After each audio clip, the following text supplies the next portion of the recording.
Me saatiin päättää kumpaan rappuun mennään. Me otettiin A-rappu ja tehän olette tunnetusti B-rappun miehiä. Niin te saitte sitten sen, minkä te ansaitsittekin. Ja kun tässä on kattonut tätä tilannetta, niin B-rappuun on mennyt pelkkiä miehiä. Joka suihku on nyt 1 piste ja jokaisesta suihkussa vierailleesta naisesta 1 piste. Asukkaasta bonuspisteet. Paikoillanne valmiit.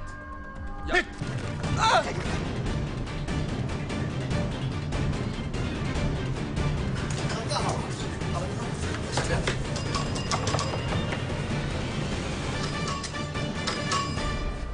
Täällä ketään himas.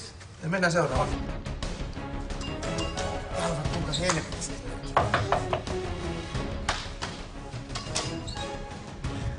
Tää on näin tehtävissä. Ei me päästä minne. Onks tää joku joke? Ollaan muuten kupulassa. Hei! Moro! Terve! Jarppi Duutsanasta terve. Me tultais teille suihkuun. Jukka, terve. Me tultiin, tarvis saada suihkuun, nyt on niin. Moi! Tuutteko meidän kanssa suihkuun? Oliks teillä menossa joku hempeilyhetki täällä? Nyt vaikuttaa. Mä olin itse menossa suihkuun. Ei kato, kun meitä messiin, niin tuulko? Mä en yleensä miesten kanssa Et yleensä ei mitään, mutta nyt on pakko.